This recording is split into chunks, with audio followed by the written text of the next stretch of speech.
What have you done here, Jay? The core of the circuit is the Pass F5M, which Nelson presented at Burning Amp 2023. It's a very simple circuit. It uses 4 active devices and I think 7 or 8 resistors, and that's essentially the complete core of the amplifier.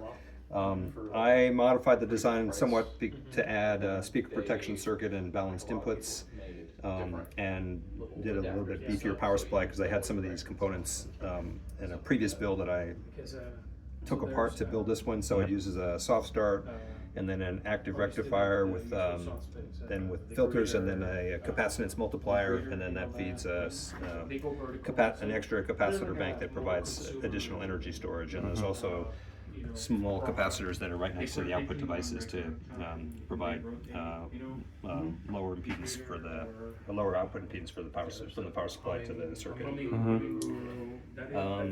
Pretty cool stuff. Other than that, it's pretty basic. So I use a little AC to DC converter to provide 12 volts for the speaker protection circuit, and relay that switches the balanced and unbalanced inputs.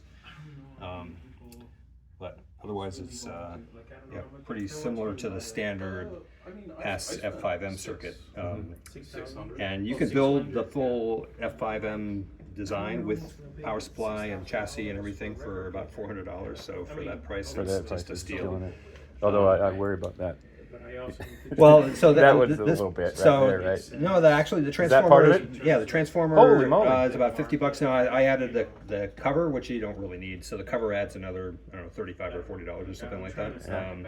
Who's the transformer manufacturer? Antec. Okay. And this exact chassis is available on eBay for $180. Nice. And the full F5M kit, without the transformer and without the input and output connectors, is $110 on DIY Audio Store.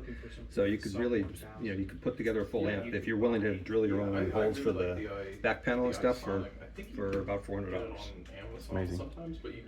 Well, And it's about 25 watts. The standard kit is about 25 watts per channel. This is a little bit higher because the voltage runs a little bit hot. And you did the PCB layout based on. I did do these PCB layouts, but the standard layouts are available from the. So that's just store. the Jensen on the front end. That's for your balance, right? Exactly. That's right. to get you the.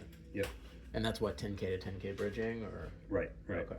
And so the input impedance is somewhat higher on the amp, so I have a little Zobel network on the output of the transformer to keep it from ringing. Oh, cool. Yeah. Very nice. And then for speaker protection, is that your own design, or are you using like a aftermarket module? It's my own design, but it's a general circuit that's it basically uses a little timer for a delay when you first turn on the amp. It waits about 15-20 seconds before it engages the outputs.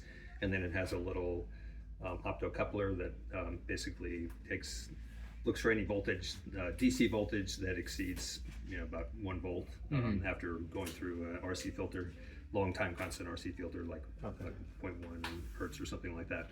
And then if the DC output exceeds that, then it turns off the outputs.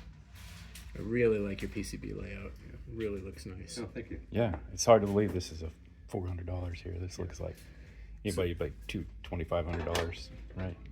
Yeah, so I use